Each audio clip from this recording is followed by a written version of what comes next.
Hello everyone, drone academy YouTube channel पर आप सभी का स्वागत है। तो बच्चों, आज हम सॉल्व करेंगे RMC Dehradun sample paper 4 subject mathematics. तो बच्चों, आज मैथ्स के पेपर सॉल्व करेंगे हम लोग, ओके। और जो टॉपिक कवर किया हमने इस पेपर में वो है नंबर 1 मेंसुरेशन,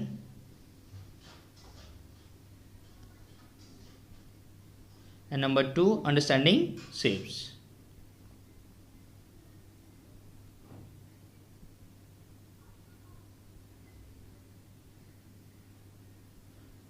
बच्चों, इन दोनों चैप्टर से क्वेश्चन बहुत आते हैं, ओके।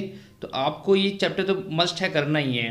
इसलिए मैंने इस पेपर को सिर्फ 2 टॉपिक्स में डिवाइड किया है, 30 क्वेश्चंस को, जिससे आपकी ज़्यादा प्रैक्टिस हो सके।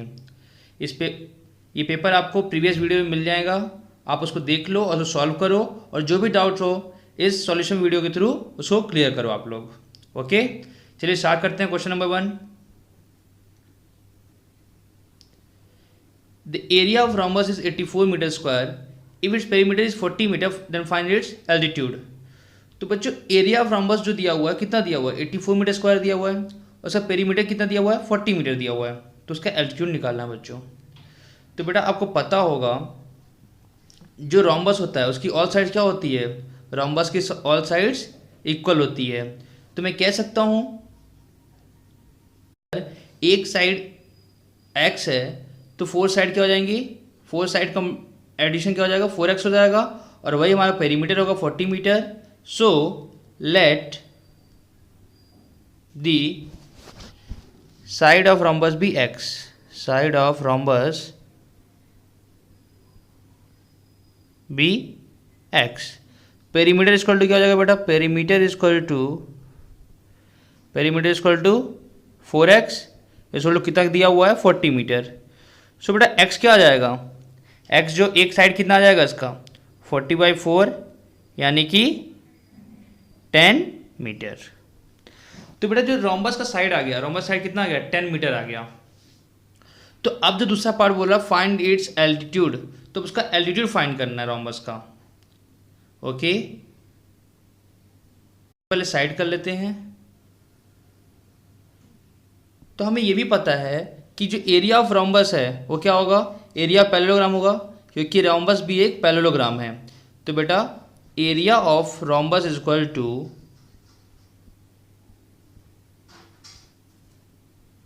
बेस इंटू हाइट, और बेस इंटू एल्टीट्यूड मैं बोल सकता हूँ। क्यों? क्योंकि रोम्बस भी एक पैरेललोग्राम है, तो एरिया का जो फॉर्मूला होगा वो पैरेललोग्राम का फॉर्मूला लग सकता है यहाँ पे, बेस इंटू एल्टीट्यूड। तो बेटा बेस मीन्स 1 साइड, तो 10 मीटर, इंटू एल्टीट्यूड मुझे पता नहीं है, एल्टीट्यूड। और आपका एरिया क्या दिया हुआ रोम्बस का? 84 मीटर स्क्वायर दिया हुआ है। सो बेटा एल्टीट्यूड इज इक्वल टू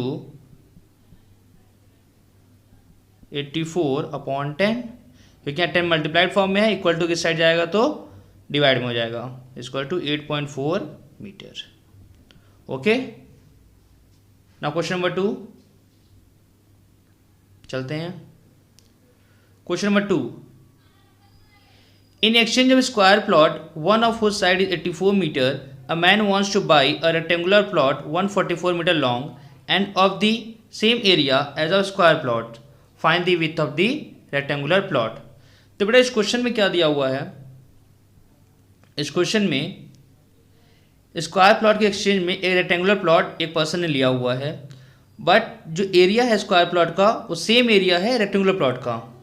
तो बच्चों पहले हम एरिया ऑफ स्क्वायर निकाल लेंगे, फिर एरिया ऑफ रेक्टेंगुलर प्लॉट का फॉर्मूला लगा देंगे, लेंथ इंटू ब्रेड्थ, और उसे स्क्वायर प्लॉट के एरिया के इक्वल कर देंगे, ओके। चलिए सॉल्व करके दिखाता हूँ मैं।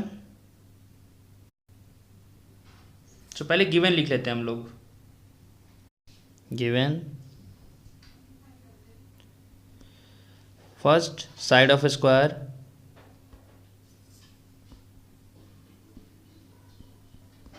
Equal to, so given equal to side of square 84 metre and length of rectangle equal to 144 metre. तो बच्चों सबसे पहले हम एरिया निकाल लेंगे। So area of square is equal to 84 का स्क्वायर। क्यों बेटा? क्योंकि साइड स्क्वायर जो है एरिया का, स्क्वायर का एरिया होता है साइड स्क्वायर। सो 84 का स्क्वायर आप निकाल लेना, इसका आंसर क्या आ जाएगा? आप इसको शॉर्ट ट्रिक से भी सॉल्व कर सकते हो, मैंने प्रीवियस वीडियो डाले हुए हैं जिसको आप 84 का स्क्वायर इजीली निकाल सकते हो। तो क्या आंसर आ जाएगा इसका बेटा? 7056 आ जाएगा। Okay, 7056 metre square. ये आ गया आपका एरिया ऑफ स्क्वायर। नेक्स्ट आगे चलते हैं। लेंथ ऑफ रेक्टेंगल दिया हुआ है बेटा, और कंडीशन ये भी दी हुई है कि area of square equal to area of rectangle, rectangular plot. तो बेटा दोनों एरिया इक्वल हैं, सो एरिया ऑफ रेक्टेंगल और रेक्टेंगुलर प्लॉट आप दोनों लिख सकते हो, rectangular plot is equal to length into breadth is equal to 7056 metre square.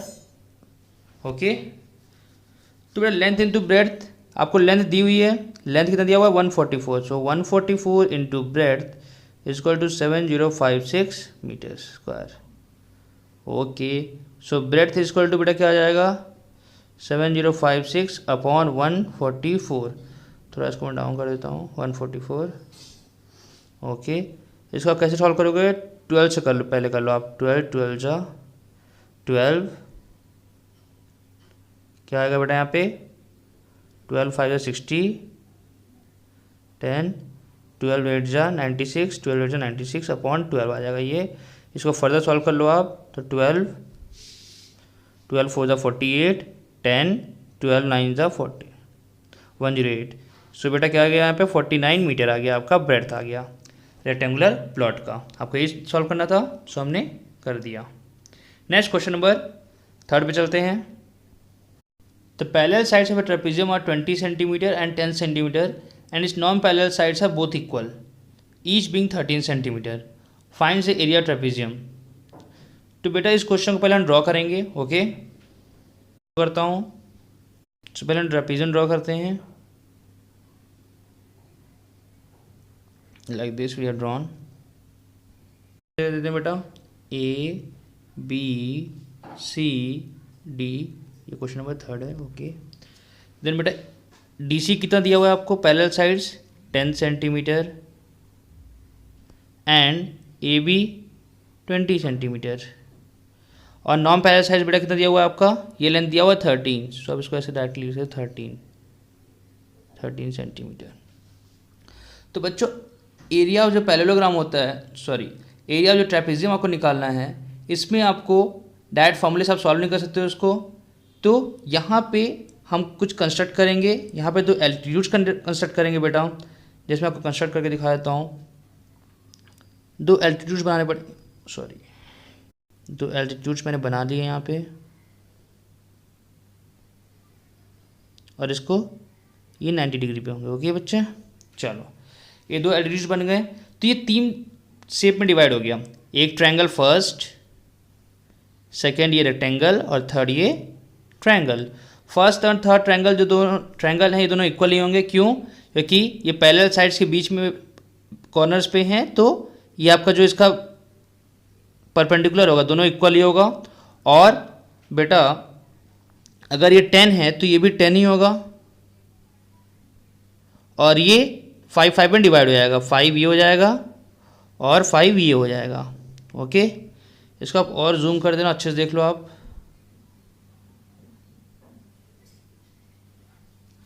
तो ये 5 और ये 5 हो जाएगा, और ये 10, टोटल कितने हो जाएंगे? 20 सेंटीमीटर हमारा हो जाएगा। अगर आप डायग्राम बना लोगे आंसर इजीली आ जाएगा आपका। तो अब हम क्या करेंगे? एरिया ऑफ ये ट्रायंगल निकाल लेंगे, और फिर एरिया ऑफ रेक्टेंगल निकाल लेंगे, और ये दोनों एरिया ऑफ ट्रायंगल को और इसको ऐड कर देंगे, एरिया ऑफ रेक्टेंगल को ऐड कर देंगे। तो बेटा area of trapezium equal to क्या हो जाएगा? इसको थोड़ा स्मॉल कर दूँ।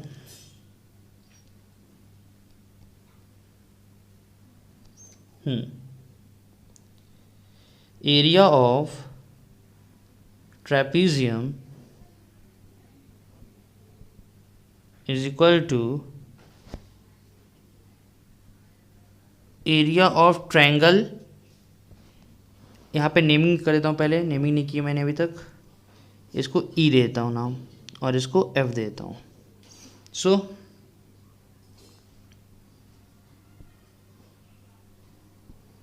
Area of triangle ADE plus area of triangle CBF, दोनों इक्वल होंगे फिर भी मैं अलग अलग मेंशन कर रहा हूँ, plus area of triangle rectangle CDEF। अब किसी को डाउट है कि ये रेक्टेंगल क्यों होगा, तो बेटा ये 90 डिग्री है और दो एडजेसेंट एंगल अगर 90 डिग्री है बेटा पैरेललोग्राम के, तो ये ईच एंगल 90 डिग्री हो जाएंगे और ये रेक्टेंगल कहलाएगा। ओके, तो एरिया ऑफ ट्रेपेजियम आ गया हमारा। अब एक एक पार्ट निकालते जाएंगे और फाइनली हमारा एरिया ऑफ ट्रेपेजियम आ जाएगा। सो इन ट्रायंगल ADE, इसका एरिया निकालने में बेटा इसका मुझे हाइट चाहिए, D चाहिए, पर D कहाँ से आएगा? पाइथागोरस थ्योरम से। कैसे? अब देखो, AD square is equal to AE square plus D square. Pythagoras से आपने पढ़ा ही होगा। AD क्या हो गया बेटा? यहाँ पे AD आपको नॉन पैरेलल साइड 13 दिया हुआ है, so 13 square is equal to A square, A 5 square plus DE square. अब इसको फर्दर सॉल्व कर लो। 169 is equal to 25 is equal to D square. So sorry, equal to नहीं होगा यहाँ पे, ये प्लस होगा यहाँ पे, plus D square. So D square is equal to 169 minus 25 is equal to D square is equal to 144, D is equal two plus 12। Minus 12 बेटा answer नहीं होगा, क्यों? क्योंकि ये साइड है और वी कैन से ये लेंथ है, तो लेंथ कभी माइनस में नहीं हो सकता, तो D इज इक्वल टू क्या आ जाएगा हमारा? 12 आ जाएगा, और यही हमारा। ओके, अब एरिया ऑफ ट्रायंगल ADE क्या हो जाएगा? So area of triangle ADE is equal to half base into height. Base कितना दिया? 5, और हाइट कितना दिया बेटा? हाइट आपका मैंने निकाल लिया यहाँ पे 12, सो 630 सेंटीमीटर स्क्वायर। और एरिया ऑफ ADE जो है, ये जो एरिया ऑफ ADE है वो किसके इक्वल हो जाएगा? Area of ADE is equal to area of CBF। Okay, area of triangle ADE is equal to area of triangle CBF। क्यों बेटा? क्योंकि सारे डायमेंशन क्या है? सेम है, सो दोनों के एरिया इक्वल हो जाएंगे। अब फाइनली हमारा बचता है, यहाँ पे 30 लिख दो आप, 30 सेंटीमीटर स्क्वायर। और फाइनली हमारा किसका एरिया बचता है? Area of rectangle. So area of rectangle is equal to area of rectangle, कौन सा रेक्टेंगल है बेटा? CDEF is equal to length into breadth. Formula पता ही है आपको। लेंथ बेटा कितना दिया हुआ है? 10, और ब्रेड्थ आपने जो हाइट निकाली है अभी 12 equal to 120 centimetre square. Now finally area of trapezium,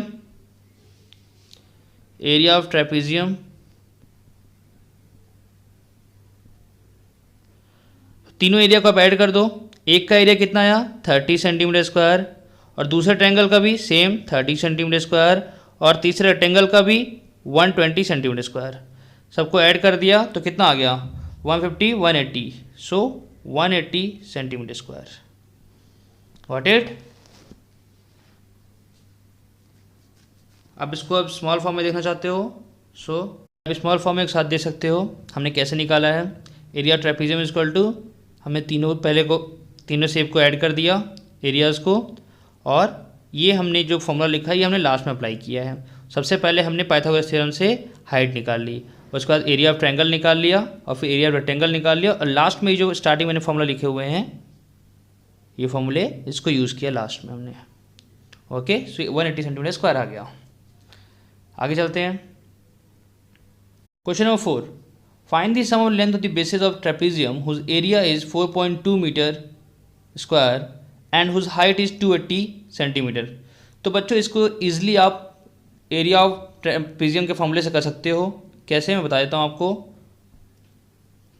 क्या क्या दिया हुआ पहले आप नोट कर लो। गिवन पहले लिख लो आप। पहले गिवन दिया आपके पास, एरिया दिया हुआ है, हाइट दी हुई है। Okay, so given area of trapezium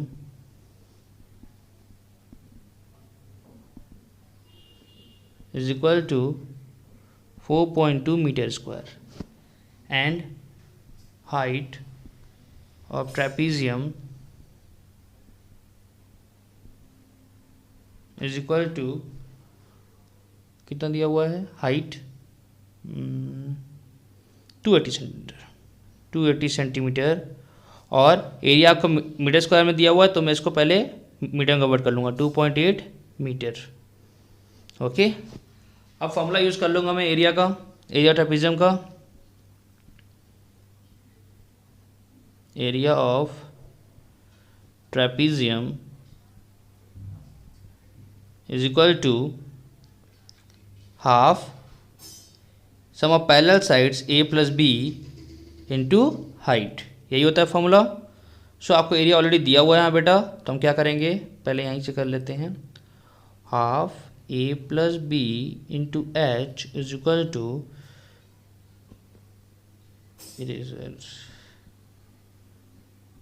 4.2।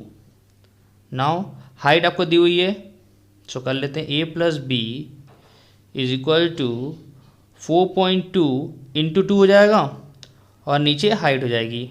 Okay, scroll कर लो नीचे। ओके, तो A plus B is equal to 4.2 into 2 upon height 2.8। आप ऊपर नीचे 10 से मल्टीप्लाई कर दीजिएगा, तो क्या आ जाएगा 42 इंटू 2 अपॉन 28 आ जाएगा। और इसको आप फिर कर दो, 2 1 ज़ा 2, 2 4 ज़ा 8, 14 3 ज़ा 42। So answer will be A plus B equal to 3 metre. तो बेटा सम ऑफ पैरेलल साइड्स कितना आ जाएगा, 3 मीटर आ जाएगा। और यही आपका required A plus B equal to 3 metre, यही आपका रिक्वायर्ड सॉल्यूशन है। So next question number 5। How many diagonals does each of the following have a convex quadrilateral, regular hexagon. तो बेटा क्वाड्रिलेटरल में पहले कितने साइड्स होते हैं, तो क्वाड्रिलेटरल में हमारे 4 साइड्स होते हैं, 4, एंड हेक्सागन में 6 साइड्स। तो बच्चों आपके पास अगर साइड्स दिए हुए, नंबर ऑफ साइड्स दिए हुए, तो आप इजीली एक फॉर्मूला यूज़ करके नंबर ऑफ डायगोनल्स निकाल सकते हो किसी भी क्लोज शेप का। कैसे, देख लो। जो फॉर्मूला हमारा number of diagonals is equal to n minus 3/2 है। n is the number of sides. Okay, तो अगर आपका कॉन्वेक्स क्वाड्रिलेटरल है, मतलब 4 साइड्स हैं, सो n क्या हो जाएगा, 4 हो जाएगा। नंबर डायगोनल क्या हो जाएगा बेटा, number of diagonal is equal to 4 minus 3/2, it means 4/2, therefore 2 diagonals. तो क्वाड्रिलेटरल में हमारे कितने डायगोनल्स होते हैं, 2 डायगोनल्स होते हैं।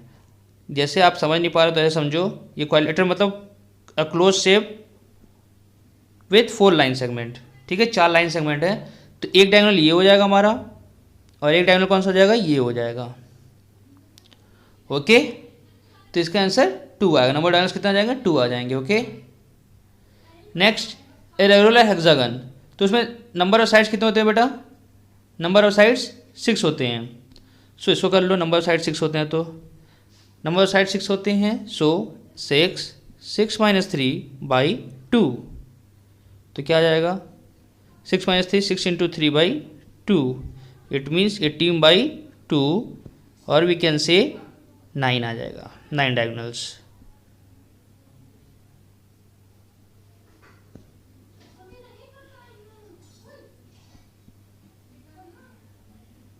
इसको थोड़ा अच्छे से लिख लो आप, डायगोनल्स। ओके, नेक्स्ट क्वेश्चन में चलें। Question number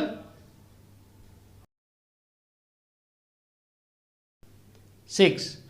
Two angles of a quadrilateral are of measure 65 degree and other two angles are equal. What is the measure of each angle of each of the angle? तो बेटा एक quadrilateral है, तो quadrilateral total कितने angles होते हैं? 4 angles होंगे। तो sum of all angles of interior angle equal to 360 होता है। मतलब क्वाड्रिलेटरल के सभी इंटीरियर एंगल का जो सम होता है कितना होता है? 360 होता है। और दो एंगल का सम जो है 65 दिया हुआ है, और जो दो एंगल और हैं वो दोनों इक्वल हैं। सो बेटा चलो सॉल्व करते हैं इस क्वेश्चन को।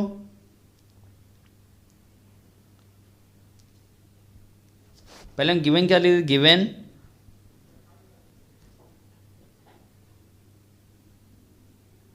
टू एंगल्स,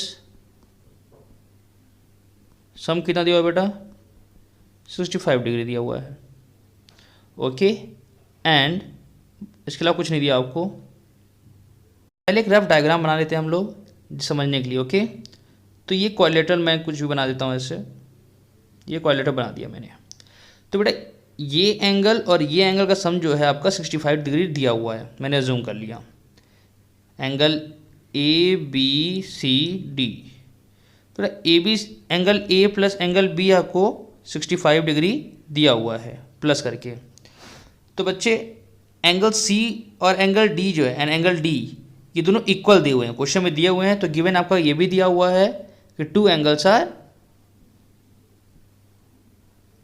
इक्वल, तो दो एंगल इक्वल भी हैं। तो बेटा आपको अगर मैं बता दूं angle A plus angle B plus angle C plus angle D क्या हो जाएगा? तो ये आपका, इसको मैं रब कर देता हूं अभी। Sum of all angles of quadrilateral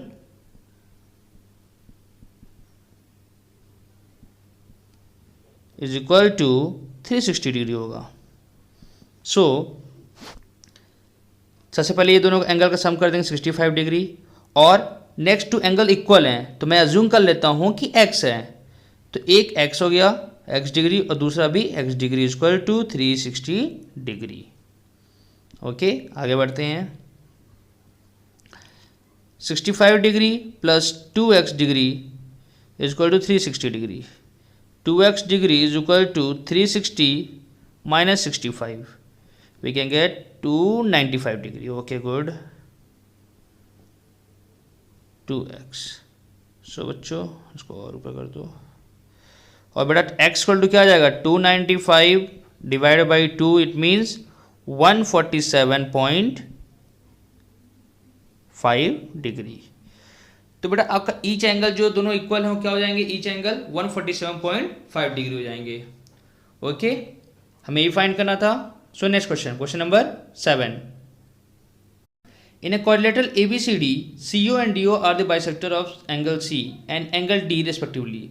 Prove that angle COD is equal to 1/2 angle A plus angle B. तो बेटा इसे सॉल्व करना है हमें। स्टार्ट करते हैं बच्चों। तो क्वेश्चन क्या पूछा? टू प्रूव, सबसे पहले हमें प्रूव करना है इसमें। To prove angle COD is equal to half of angle A plus angle B। थोड़ा लॉन्ग हो सकता है बच्चों, ध्यान से देखना इस क्वेश्चन को, ये क्वेश्चन बहुत ही इंपॉर्टेंट है।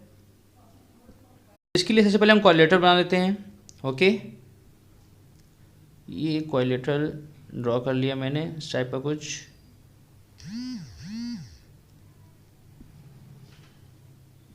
क्वाड्रिलेटरल ABCD ABCD, और दो बाइसेक्टर्स बनाए हुए हैं बेटा।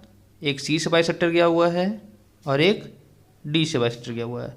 बाइसेक्टर मतलब ये होता है बेटा कि दोनों एंगल को इक्वली डिवाइड करता हो। जैसे ये एंगल इक्वली डिवाइड करेगा इसके, और ये एंगल इक्वली डिवाइड होगा इसके। ठीक है बच्चा। तो सबसे पहले हम दो प्रॉपर्टी यूज़ करेंगे यहाँ पे। एक ट्रायंगल की सम ऑफ ऑल एंगल ऑफ सब ट्रायंगल की प्रॉपर्टी यूज़ करेंगे जो 180 डिग्री होती है, और एक और प्रॉपर्टी क्या यूज़ करेंगे? Sum of all angles of quadrilateral use करेंगे जो कि 360 डिग्री होती है। सबसे पहले हम इस ट्रायंगल की बात कर लेते हैं। इसकी नेमिंग O कर दो यहाँ पे। So sum of all angles of triangle, sum of all angles of triangle, कौन सा ट्रायंगल है ये, triangle O C D is equal to 180 degree. और ऑल एंगल्स मैं शो कर देता हूँ एक बार, angle O D C plus angle O C D plus angle C O D equal to 180 degree. और इसको और भी लिख सकता हूँ मैं, angle O D C plus angle O C D is equal to 180 degree minus C O D. मैंने ऐसा क्यों लिखा मैं आपको बताऊंगा अभी चल करके, आगे चल करके। सो इसको थोड़ा और स्लाइड कर दो इधर। और ये इक्वेशन नंबर 1 हो गया। सो नेक्स्ट अब हम क्या करेंगे, sum of all angles of quadrilateral निकालेंगे। सो आ जाओ, sum of all angles of quadrilateral, sum of all angles quadrilateral क्या हो जाएगा, इक्वल टू 360 डिग्री। अब इसको भी हम लिख देंगे angle A plus angle B plus angle C plus angle D is equal to 360 degree. Angle A और angle B, angle C and angle D. तो बेटा एंगल सी को और मैं क्या लिख सकता हूँ, एंगल जो सी है हमारा दो एंगल में डिवाइड किया गया है, एक ओ सी डी में और एक ओ सी बी में। आप इसको देख सकते हो, ओ सी बी ये वाला एंगल, ओ सी डी ये वाला एंगल, और दोनों एंगल इक्वल होगा।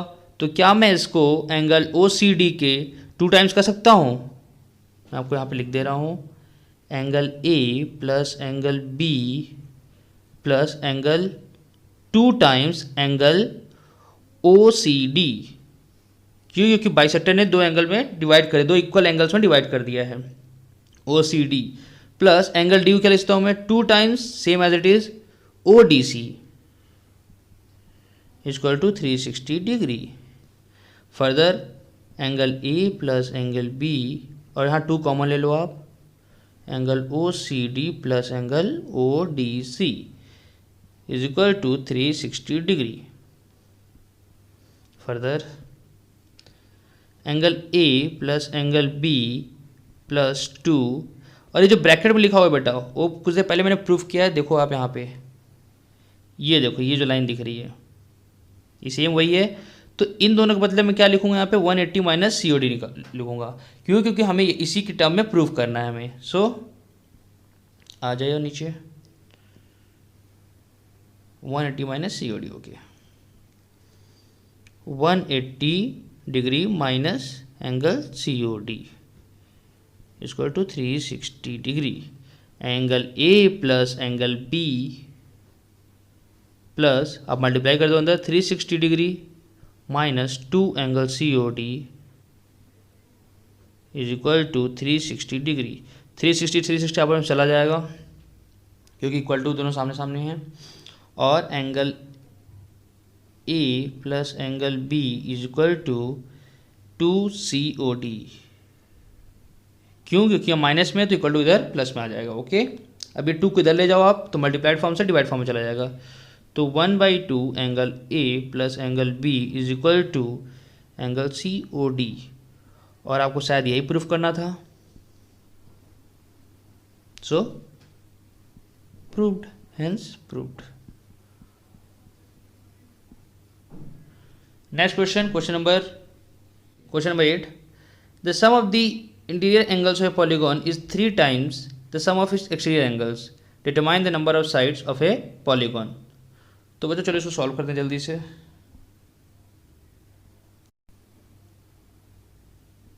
इस क्वेश्चन को सॉल्व करने के लिए हमें 2 बेसिक फॉर्मूले पता होने चाहिए। क्या, चलिए देख लेते हैं। Sum of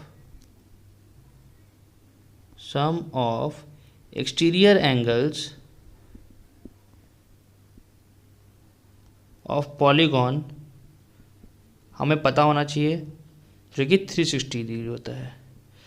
some of exterior angles of polygon, कोई पॉलीगॉन है उसका जो एक्सटीरियर एंगल होगा वो कितना होगा बेटा, 360 डिग्री होगा। इसको आपको लर्न करना ही पड़ेगा। And sum of interior angles of polygon is equal to n minus to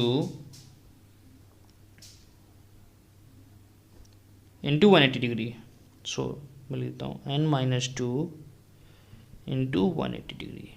okay, अब क्वेश्चन क्या पूछ रहा है आपसे, वो ध्यान से पढ़ो आप। क्वेश्चन बोल रहा है बेटा sum of interior angles of polygon is 3 times the sum of exterior angles. तो कंडीशन आपको दे दिया है, जो इंटीरियर एंगल है जो कि n माइनस टू ब्रैकेट 180 है, ये किसके इक्वल है, 3 times sum of exterior angles यानी कि 360 के।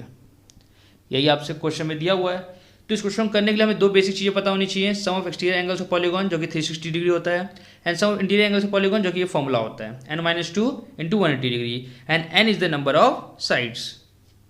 सो सॉल्व कर लीजिए, आंसर आ जाएगा easily. 180 2, so n minus 2 is equal to 6, 3 2 6, n is equal to 8। तो नंबर ऑफ साइड्स क्या आ जाएगा बेटा, नंबर ऑफ साइड्स का 8 आ जाएगा, और इजीली हमने इसको सॉल्व कर लिया। So next question, question number 9। The ratio of two sides of parallelogram is 3:5 and its perimeter is 48 metre. Find the sides of parallelogram. तो बेटा जो भी चीज़ रेशियो में लिखी है उसको आप x के टर्म में ले सकते हो, 3x and 5x। So start करते हैं, रेशियो दिया हुआ है, पेरीमीटर दिया हुआ है, हमें साइड्स फाइंड करना। ओके बेटा पेरीमीटर का फॉर्मूला यूज कर लो सबसे पहले आप। Question number 9, perimeter of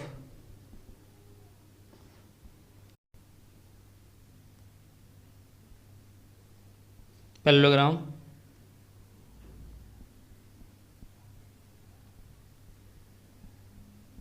equal to 48 metre दिया हुआ है। इसका फॉर्मूला क्या होता है बेटा, तो आपको रेक्टेंगुलर का फॉर्मूला पता ही है। सो 2l प्लस बी। पेरीमीटर आपका बेटा सम ऑफ ऑल साइड्स ही होता है।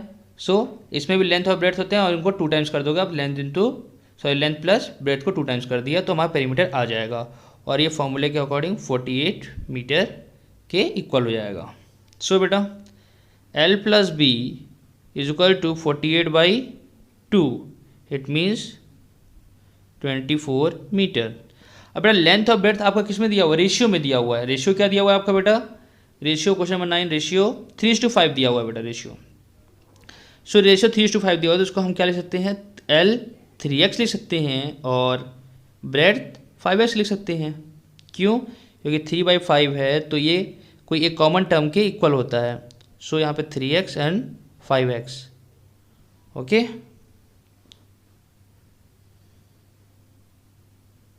तो बेटा इसको रब कर देता हूँ, इज इक्वल टू बेटा 24 metre. 8x is equal to 24, x is equal to 24/8। So बेटा x की वैल्यू क्या आ गई, 3 आ गई। तो x की वैल्यू 3 आ गई तो आपका लेंथ क्या हो जाएगा, length is equal to 3x is equal to 9 metre, and breadth is equal to 5x is equal to कितना हो गया ये 5 आपका 5 into 3 15 metre. Okay question number 10, two adjacent parallels of parallelogram are 1:2। Find the measure of all angles of a parallelogram. तो बेटा दो adjacent angle of parallelogram 1:2 दिया हुआ है, तो चलिए फिर सॉल्व करते हैं इसको। तो बेटा सबसे पहले इसके लिए पैरेललोग्राम बना लेते हैं एक। तो ये हमारा पैरेललोग्राम बन गया, ये एक पैरेललोग्राम बन गया हमारा। पैरेललोग्राम क्या होता है बेटा, इक्वल अपोजिट साइड्स होते हैं एंड पैरेलल होते हैं पैरेललोग्राम के। Okay adjacent angles of parallelogram are 1:2 ratio. Okay so ABCD मैं नेमिंग कर देता हूँ पहले, ABCD। तो बेटा sum of adjacent sides of parallelogram का फॉर्मूला क्या होता है?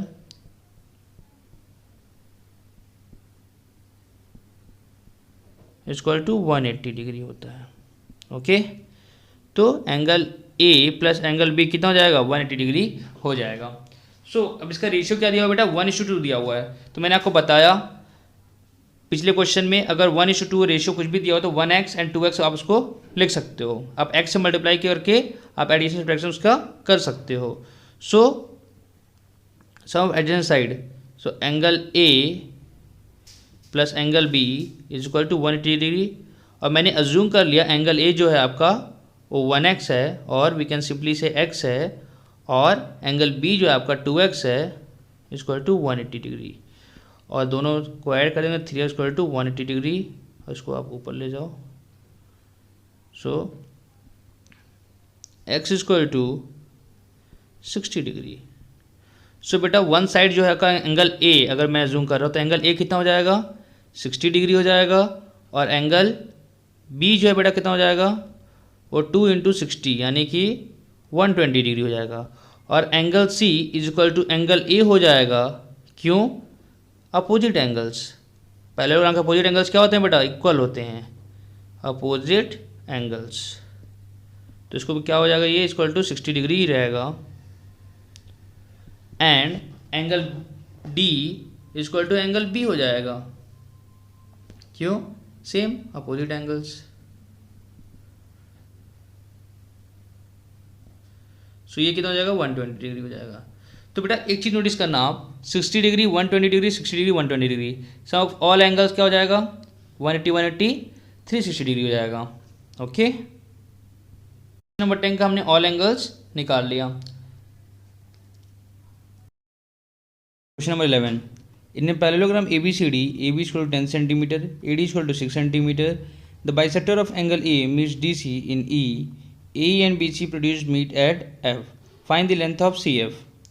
तो बेटा इसमें पैरेललोग्राम ABCD दिया हुआ है, तो क्या करेंगे? पहले एक बाइसेक्टर बना लेंगे एंगल ए से, और इसको DC मीट करा देंगे, और नेम क्या कर देंगे? नेमिंग क्या दे देंगे उसकी? E, और इसको फर्दर प्रोड्यूस करेंगे और इसको F तक ले जाएंगे, और F क्या होगा? BC से एक्सटेंड किया हुआ लाइन। चलिए पहले ड्रॉ कर लेते हैं। डायग्राम हमने ड्रॉ कर दिया है, नेमिंग कर देते हैं इसकी A B C D E and finally F year.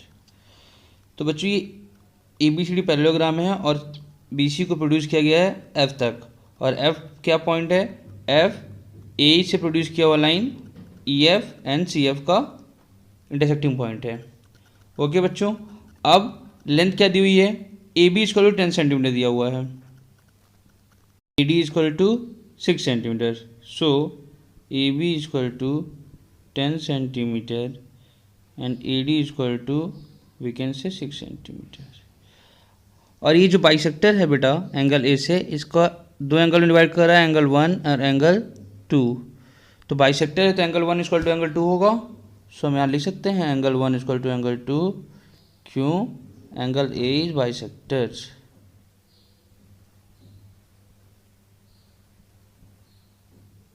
Okay, angle A is bisector इसलिए। और AD is parallel to BC क्योंकि पैरेललोग्राम है, therefore we can say AD is also parallel to BF। Okay, क्योंकि BC जो है उसी से extend हुआ CF बना हुआ है, जो कि ओवरऑल BF के फॉर्म में दिख रहा है आपको। तो AD is parallel to BF, therefore we can say that, अगर ये दो प्रॉपर्टी हैं, so angle 1 equal to angle, और इसको नेमिंग दे बेटा 3 दे दो, इससे आपको इजी रहेगा सारे एंगल्स को शो करने के लिए। सो 1 2 3 एंगल दिया हुआ है। सो बेटा अगर AD पैरेलल टू BF है, therefore we can say that angle 1 equal to angle 3। क्यों? Alternate interior angle. चलिए नोट कर लेते हैं इसको, angle 1 is equal to angle 3। क्यों? क्योंकि alternate interior angle.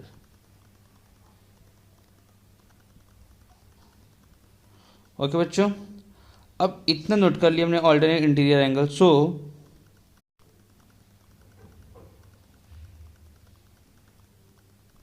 We can say that angle 2 equal to angle 3 बोल सकता हूँ मैं. क्यों? क्योंकि since angle 1 equal to angle 2 मैंने ऑलरेडी प्रूफ किया हुआ है यहाँ पे. तो अगर एंगल 1 इक्वल टू एंगल 3 है तो एंगल 2 इक्वल टू एंगल 3 भी हो सकता है. और एंगल 2 इक्वल टू एंगल 3 दिया हुआ है. So in isosceles triangle so we can say in isosceles triangle, और उसके पहले की लाइन क्या लिख सकते हैं हम लोग, और ई बी जो ट्रायंगल ए बी एफ है वो क्या होगा, वो ए बी एफ जो है आपका आइसोसेलेस ट्रायंगल होगा. So A B F is isosceles triangle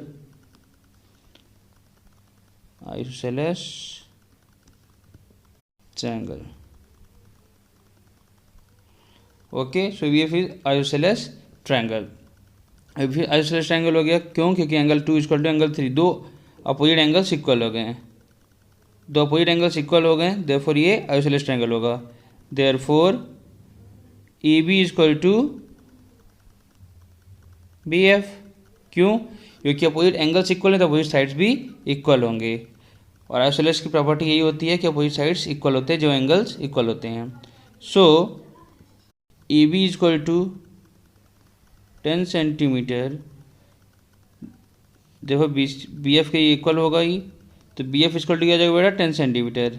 but B F is equal to B C plus C F. और बी सी क्या जाएगा बेटा, here B C is equal to A D. क्यों बेटा? क्योंकि ये पैरेललोग्राम है और पैरेललोग्राम के अपोजिट साइड्स क्या होते हैं, इक्वल होते हैं. तो A D equal to B C equal to 6 centimetre. Therefore B F equal to B C यानी कि 6 plus C F is equal to, B F कितना दिया हुआ बेटा 10 centimetre is equal to 6 plus C F. Finally C F is equal to 10 minus 6 कर दो आप 4 centimetre. And this is the C F that we had to find. अब बेटा C F की वैल्यू कितनी आ गई, 4 सेंटीमीटर आ गई. नेक्स्ट क्वेश्चन नंबर 12 पे चलते हैं. अब 12, find the area of rectangular plot one side of which measure 35 metre and the diagonal 37 metre. तो बेटा रेक्टेंगुलर प्लॉट का आपको साइड दिया हुआ और क्या दिया हुआ है, डायगोनल दिया हुआ है. तो बेटा पाइथागोरस थ्योरम से सॉल्व कर लेंगे. चलिए जल्दी सॉल्व करते हैं. एंगल हमने ड्रॉ कर लिया है, अब से डायगोनल ड्रॉ कर लेते हैं. डायगोनल ड्रॉ कर लिया हमने. तो बच्चों क्वेश्चन में क्या है, क्वेश्चन में कह रहा है कि आपका एक साइड दिया हुआ है जो कि 35 मीटर है. ए बी मैंने मान लिया 35 है. एंड जो ए सी आपका मान लिया मैंने डायगोनल जो है कितना है 37. और ये मीटर्स के फॉर्म में है, दोनों मीटर्स हैं. ओके 35 थोड़ा क्लियर हो जाए. ओके तो बच्चों इसको सॉल्व कर लो. यहाँ का रेक्टेंगल है तो ये 90 डिग्री हो गया. और यहाँ पाइथागोरस थ्योरम यूज़ कर सकते हैं हम लोग. क्यों? क्योंकि ये बेस हो जाएगा, ये परपेंडिकुलर हो जाएगा और ये हाइपोटेन्यूज हो जाएगा. तो फॉर्मूला क्या होता है, H square equal to perpendicular square plus base square. तो बेटा हाइपोटेन्यूज स्क्वायर कितना दिया 37 का whole square is equal to perpendicular 35 का whole square plus base square. तो बेटा बेस स्क्वायर क्या हो जाएगा 37 स्क्वायर माइनस 35 स्क्वायर. अभी कैलकुलेशन बिग है तो इसके लिए हम इसको थोड़ा शॉर्ट कर लेंगे, इजी तरीके से कर लेंगे सॉल्व. कैसे, A square minus B square formula लगा देंगे. तो 37 माइनस 35 ब्रैकेट 37 प्लस 35. आपको बेसिक फॉर्मूला तो पता ही है ए स्क्वायर माइनस बी स्क्वायर का. नेक्स्ट इसको क्या हो जाएगा 2 इंटू ये 72 आएगा यहाँ पे इरेजर 0. ये 72 आ गया. 72 टू है बेटा 144 मीटर. तो यहाँ पे जो आया का 144 मीटर स्क्वायर आ गया. कितना है 144 मीटर स्क्वायर, और 1 मीटर अगर नहीं भी लिखो तब भी चल जाएगा। क्यों? क्योंकि ये आपके स्क्वायर फॉर्म में है अभी। सो 144 आ गया। तो अब आपका जो बी आएगा वो क्या हो जाएगा, √144, तो यहाँ पे 12 आ जाएगा, 12 मीटर। तो ब्रेड्थ हमारा कितना आ गया बेटा? जब ब्रेड्थ हमारा 12 आ गया तो हम क्या बोल सकते हैं,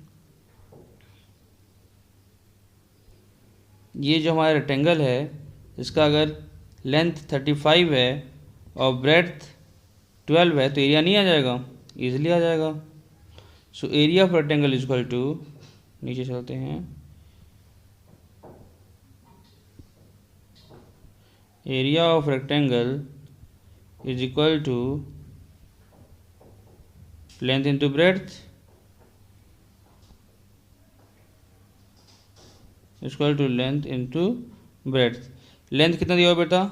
लेंथ आपका दिया हुआ है 35, ब्रेड्थ दिया हुआ है आपका 12, कर लो 420 मीटर स्क्वायर आपका एरिया आ जाएगा।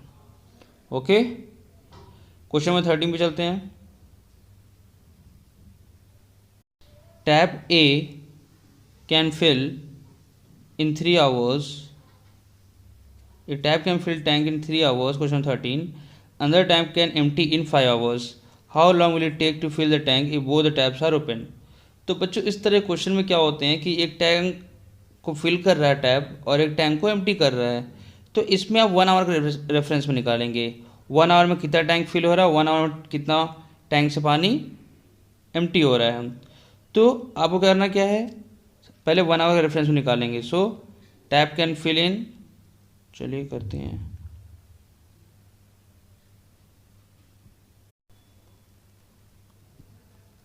Question number 13। A tap can fill the tank,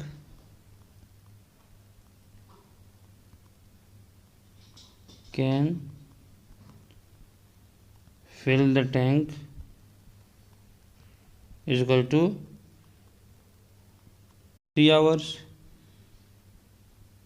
So beta, part of the tank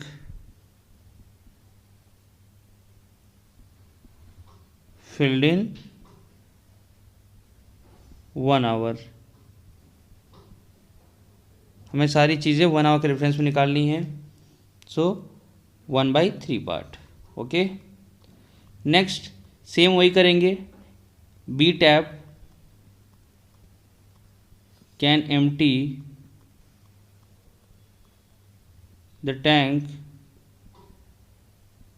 in 5 hours.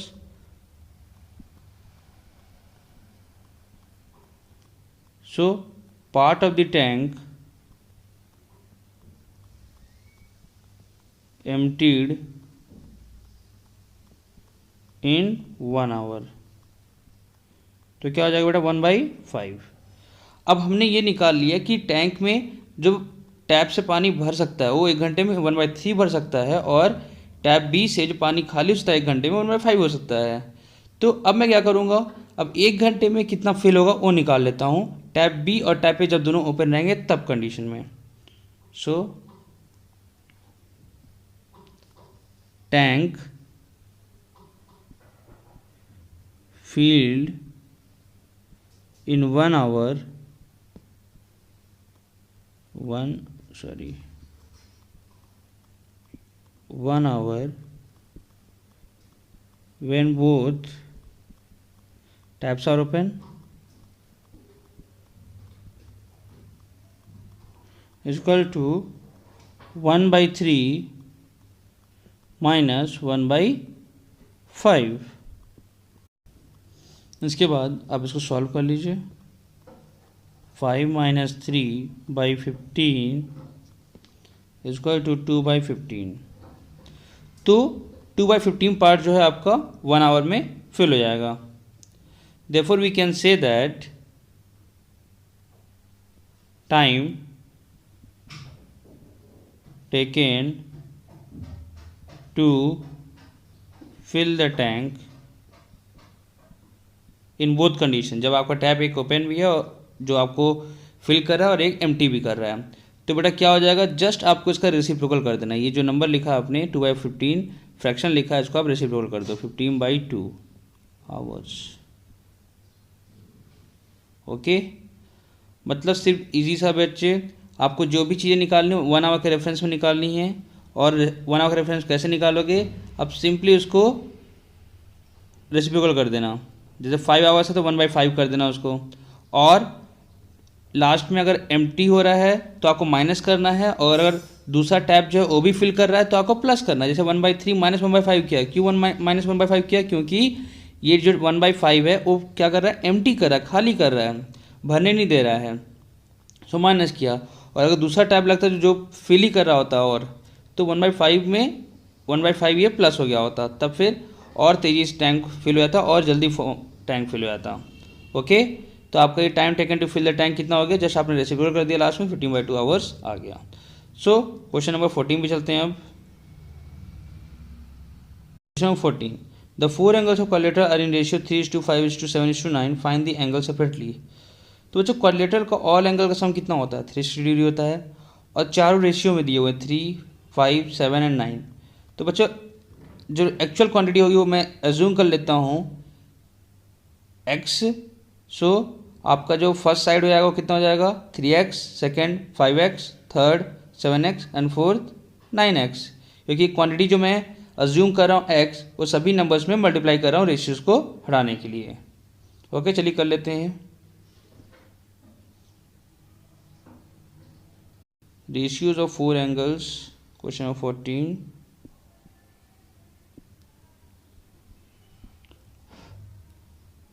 Question number 14, ratios of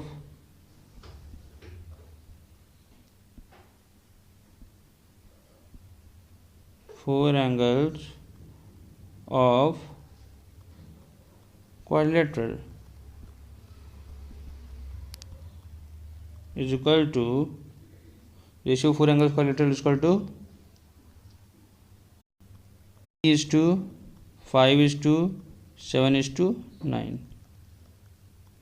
x quantity जो है सब में मल्टीप्लाई हो रही है पर्टिकुलर एंगल्स निकालने के लिए। सो लेट कर लेते हैं, let each angle be 3x, 5x, 7x and 9x, और we know that sum of all angles of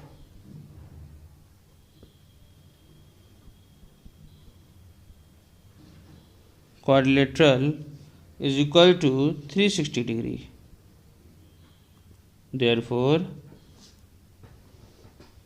3x plus 5x plus 7x plus 9x is equal to 360। तो सबको add कर दो बच्चों, 24x is equal to 360 आ रहा है। 24x equal to 360 आ गया हमारा। इसके बाद क्या कर लेंगे, x equal to 360 अपॉन 24, 12 की डिवाइड कर देंगे, 12 2 ज़ा 30, ये 15 आ जाएगा हमारा। x इक्वल टू कितना आ गया बेटा, 15 डिग्री आ गया। तो अब क्या करेंगे, ईच एंगल निकालने के लिए क्या करेंगे, each angle 3x equal to 3 × 15 यानी कि 45 डिग्री, और 5x equal to 5 × 15 equal to 75 degree. Next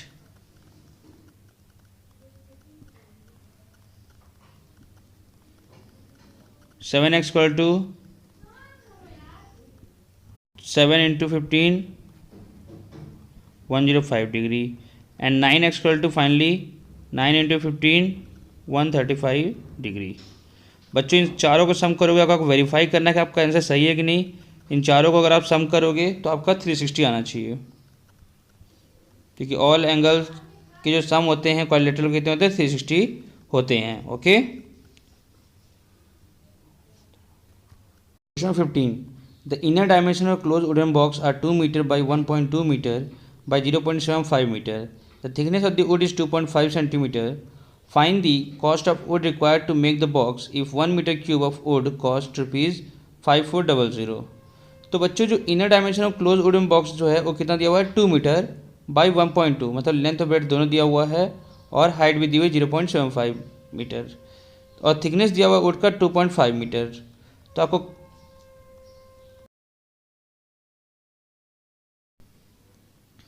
question number 15. The inner dimensions of a closed wood box are 2 meter by 1.2 meter by 0.75 meter. The thickness of the wood is 2.5 centimeter.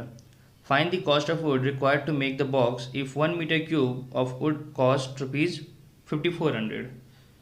तो बच्चों इस question में आपको inner dimension दिया हुआ है close wooden box का जो कि 2 मीटर लेंथ है, breadth 1.2 metre and height 0.75 metre है और थिकनेस ऑफ वुड दी हुई है 2.5 सेंटीमीटर. तो बेटा क्या थिकनेस से हम लोग आउटर डायमेंशन निकाल लेंगे? तो इससे हम आउटर डायमेंशन निकाल लेंगे वुडन बॉक्स का और फिर उसके वॉल्यूम से इनर डायमेंशन के वॉल्यूम को माइनस करेंगे अगर, तो क्या आ जाएगा हमारा वॉल्यूम ऑफ वुड आ जाएगा. उसका फर्दर हम सॉल्व कर लेंगे. चलो मैं करके दिखाता हूँ. मैंने नोट कर लिया inner dimension of wooden box 2 metre length, breadth 1.2, height 0.75 metre and thickness of wood is equal to 2.5 centimetre and outer dimension of wooden box जो हमें फाइंड करना है. तो बेटा हाँ बस थिकनेस दी हुई है, थिकनेस 2.5 सेंटीमीटर दिया हुआ है. तो अगर मैं लेंथ की बात करूँ तो अगर ये इनर डायमेंशन है किसी वुडन बॉक्स का, तो बच्चे अगर मैं इसकी थिकनेस होगी वुड की, कोई अगर वुड इससे अटैच होगा बेटा, तो जो वुड अटैच होगा उसकी थिकनेस दोनों साइड अटैच होगी. इट मीन्स लेंथ में जो थिकनेस ऐड होगी तो बेटा दोनों साइड अटैच होगी, 2.5 इधर भी होगी और 2.5 थिकनेस इधर भी होगी. सो लेंथ ओवरऑल कितना इंक्रीज कर जाएगा हमारा? लेंथ ओवरऑल अगर 2 मीटर यानी 200 सेंटीमीटर का है तो प्लस कितना हो जाएगा? प्लस 2.5 इंटू 2 यानी कि 5 सेंटीमीटर यानी 205 सेंटीमीटर का हो जाएगा. सेम एज इट इज़ अगर ब्रेड्थ है हमारा, इनर ब्रेड्थ हमारा 1.2 मीटर है तो इसमें 2.5 इंटू 2 यानी कि 5 सेंटीमीटर और ऐड हो जाएगा. क्यों ऐड हो जाएगा? क्योंकि ब्रेड्थ भी हमारा जो इनर है और आउटर में डिफरेंस कितना आ जाएगा? वो 5 सेंटीमीटर का आ जाएगा. चलो फिर यहाँ पे मैं लिख लेता हूँ.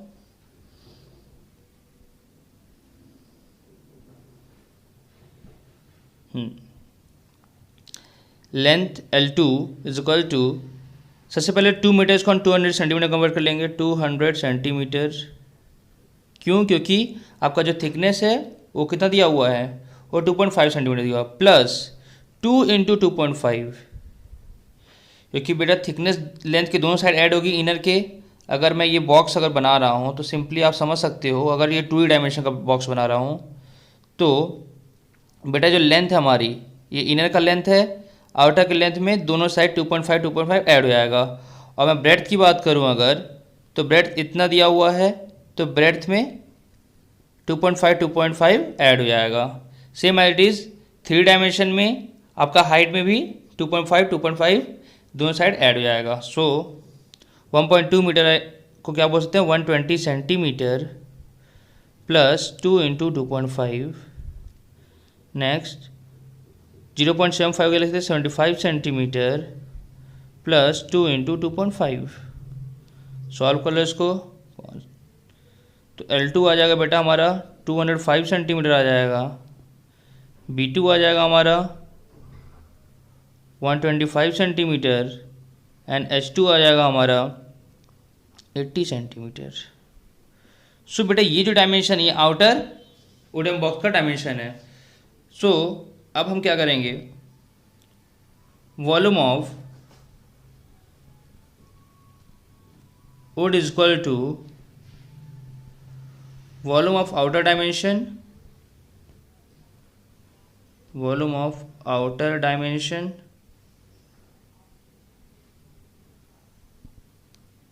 माइनस, इसको माइनस करेंगे किससे? वॉल्यूम ऑफ इनर डायमेंशन से. क्योंकि बेटा वॉल्यूम क्या होता है? स्पेस होता है. तो अगर मैं आउटर का स्पेस लूँगा और इनर का स्पेस लूँगा तो अगर आउटर से और इनर को माइनस कर दूंगा अगर मैं, तो जो बीच का पोर्शन बचेगा वही तो वुड यूज़ हुआ होगा, वही वॉल्यूम ऑफ वुड आ जाएगा. Volume of inner dimension.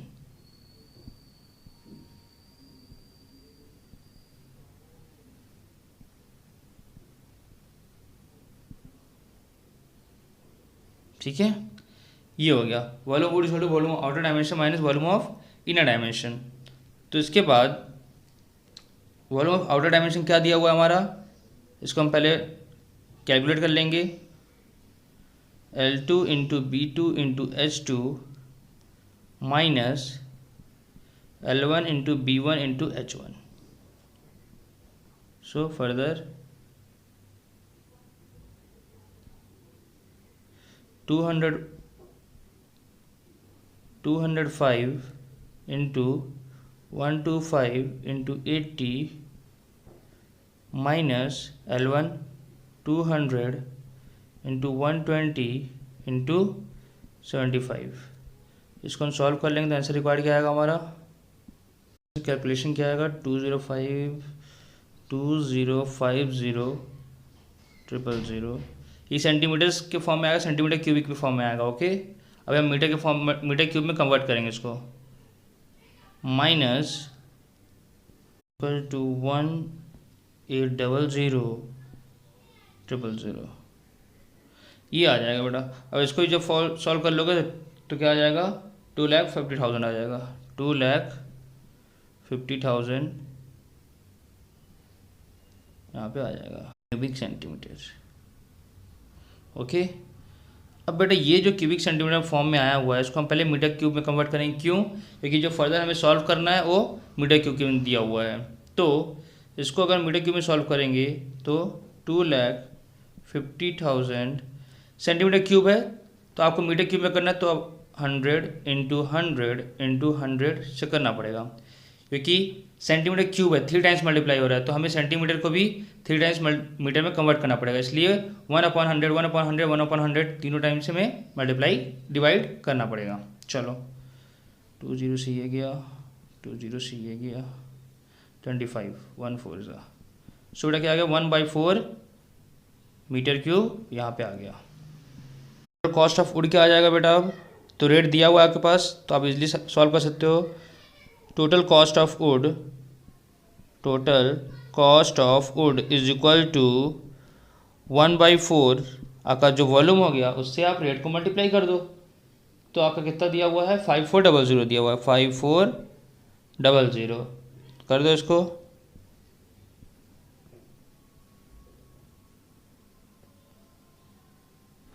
$1350।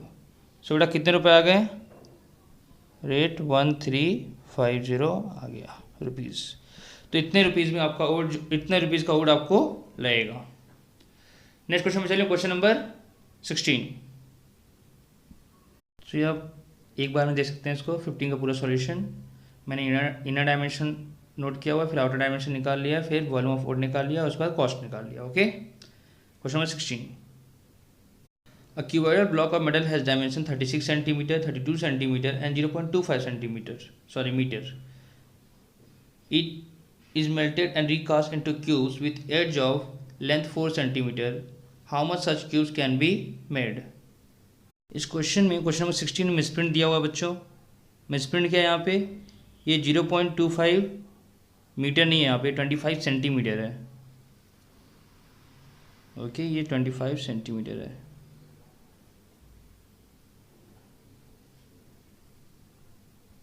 पहले इसको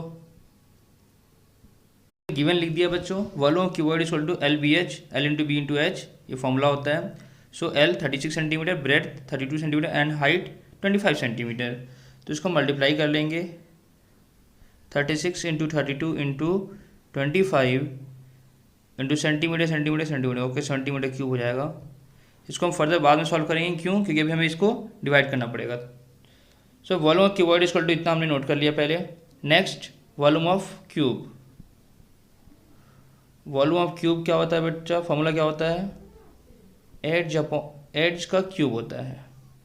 सो एड्ज या साइड जो भी आप लोग बोलते हो, एड्ज का क्यूब। तो एड्ज कितना दिया 4 का क्यूब क्या हो जाएगा 64 सेंटीमीटर क्यूब, यही आएगा। चलो फिर अब हमें क्या निकालना है, अब हमें निकालना है कि नंबर ऑफ क्यूब्स जो कि इस बड़े क्यूबॉइड से बन जाएंगे। So number of cubes formed या obtained is equal to number of cubes is equal to volume of cuboid volume of cuboid divide by volume of cube, volume of cube. चलो solve कर लेते हैं इसको। तो वॉल्यूम ऑफ क्यूब जो हमारा, बेटा मैंने इसको मल्टीप्लाइड फॉर्म में क्यों रखा हुआ है, क्योंकि हमें इसको डिवाइड करना है तो हमारे लिए इजी हो जाएगा। 36 इंटू 32 इंटू 25 अपॉन 64, और इसको आप वैसे भी ले सकते हो 4 इंटू 4 इंटू 4 भी ले सकते हो, कोई इशू नहीं है। तो 4 9 ज़ा 36, 4 8 ज़ा 32 एंड 4 2 ज़ा 8। तो फाइनली 9 इंटू 2 इंटू 25 आया हमारे पास। It means 9 into 50, it means 450 आपका आ गया, नंबर ऑफ क्यूब्स बन जाएंगे। तो बेटा जो भी अगर हम वॉल्यूम ऑफ क्यूबॉइड को अगर हम वॉल्यूम ऑफ क्यूब में रिकास्ट कर रहे हैं जो कि छोटे डायमेंशन के हैं, तो बेटा कितने क्यूब्स बन जाएंगे हमारे पास? 450 क्यूब्स बन जाएंगे, 450 क्यूब्स बन जाएंगे। ओके, नेक्स्ट क्वेश्चन नंबर 70 में चलते हैं। इसको पहले एक शॉर्ट फॉर्म आपको दिखा देता हूँ शॉर्ट करके, आप देख सकते हैं स्क्रीन पे question number 16 completely. Next question 17, a wooden cubical beam 5 metre long and 40 centimeter wide contains 0.6 cubic meter of wood. What is the thickness of the beam? तो बच्चों ये वुडन बीम है, तो इसकी जो वॉल्यूम होगी वो क्या होगा? 0.6 मीटर क्यूब ही होगा। ओके, तो वॉल्यूम इसका दिया हुआ है 0.6 मीटर क्यूब। थोड़ा कंफ्यूजिंग है बट आपको समझना पड़ेगा, क्योंकि ये वुडन ब्लॉक का ही बीम है तो आपका वॉल्यूम भी वही हो जाएगा 0.6 मीटर क्यूब। तो बेटा वॉल्यूम दिया हुआ है, लेंथ दिया हुआ है एंड ब्रेड्थ दिया हुआ है, तो क्या आप हाइट या थिकनेस नहीं निकाल सकते हो? बहुत इजी क्वेश्चन है ये। लिख दिया हुआ है यहाँ पे वुडन क्यूबॉइडल बीम का जो लेंथ दिया हुआ है कितना दिया हुआ है? 5 मीटर। ब्रेड तो आपका 40 सेंटीमीटर, 40 सेंटीमीटर। हाइट आपको पता नहीं है एंड वॉल्यूम 0.6 मीटर क्यूब दिया हुआ है। सिंपली आप फॉर्मूला यूज कर लो, V equal to L into B into H. But ये सेंटीमीटर में, सबसे पहले इसको मीटर में कन्वर्ट कर लो तो 40/100, और वी कैन से 4/10, और 2 2 ज़ा 4, 2 5 ज़ा 10, यानी 2/5 मीटर हो जाएगा ये। Okay, so volume 0.6 is equal to length कितना दिया हुआ है 5 इंटू ब्रेड कितना दिया हुआ है 2/5, और हाइट कितना दिया हुआ है मुझे तो पता ही नहीं है। So height is equal to 0.6, ये 5 5 आपस में कट जाएंगे और ये 2 यहाँ पे डिवाइड फॉर्म में चला जाएगा। सो बच्चों हाइट आ जाएगी 0.3 मीटर। ओके, और we can say 30 centimetre. Okay, चलो इसको नोट कर लो। And question number 18,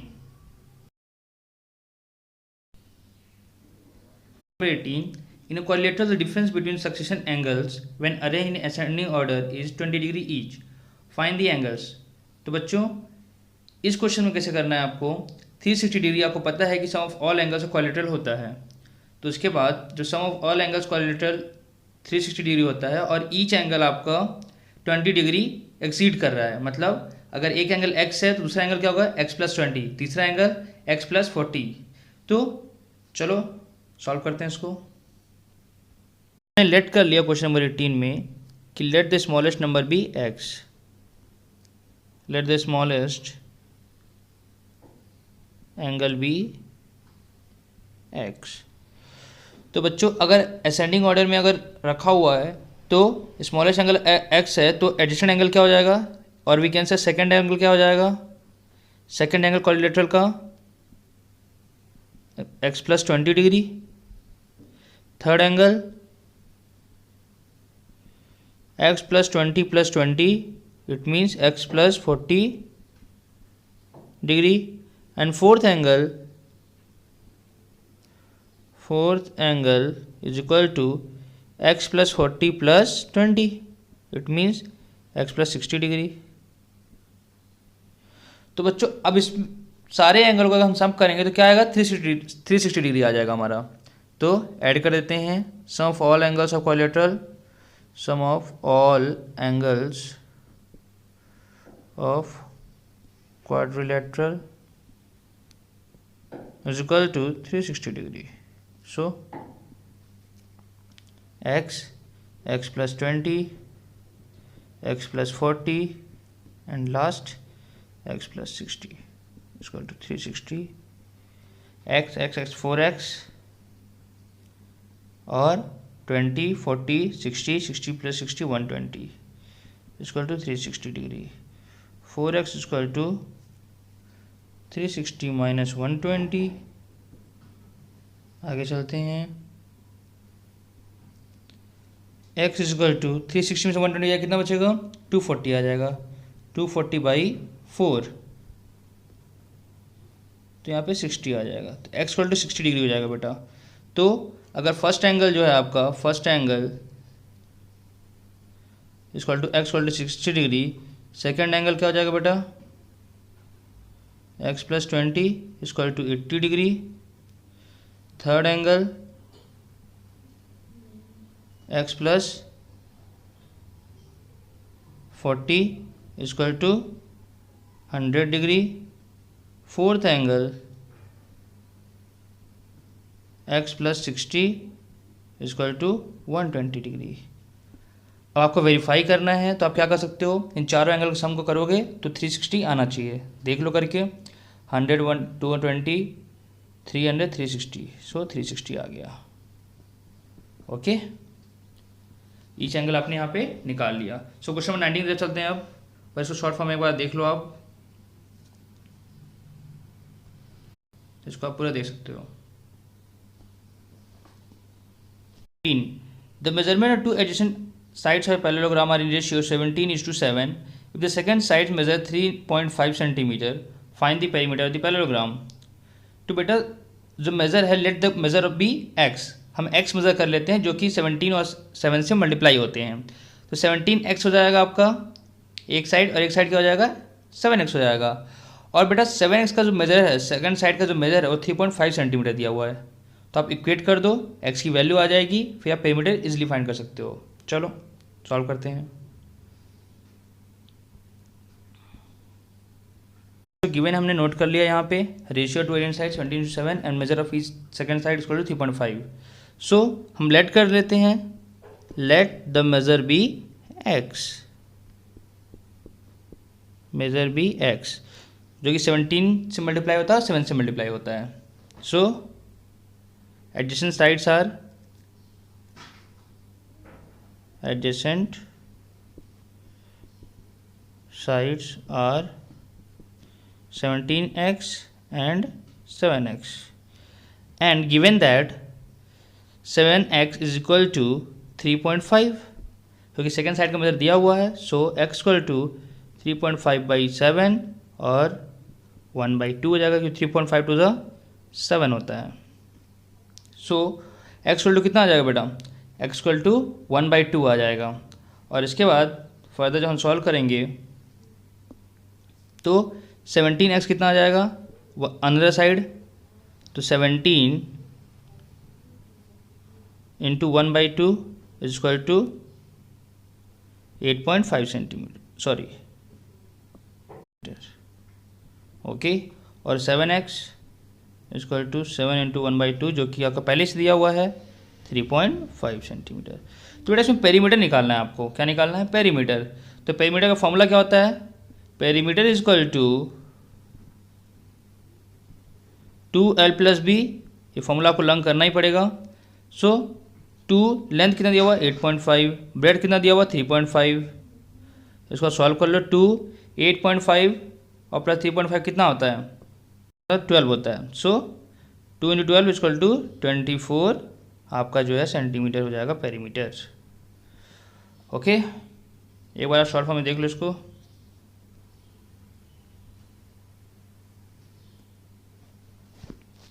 so question number 20 की तरफ चलते हैं अब. The shorter side of parallelogram is 4.8 centimetre and the longer side is half as much again as the shorter side.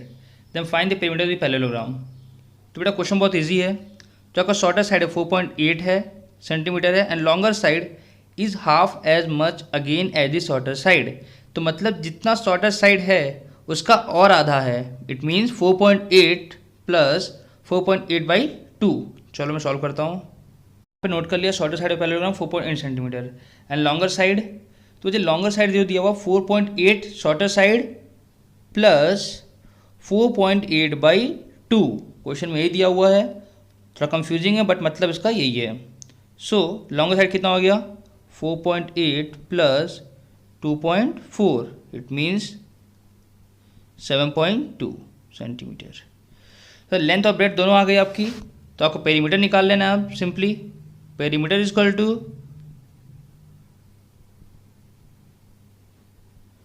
Perimeter is equal to 2L plus B. मैंने पिछले question करके दिखाया आपको। सो 2L कितना दिया हुआ है आपका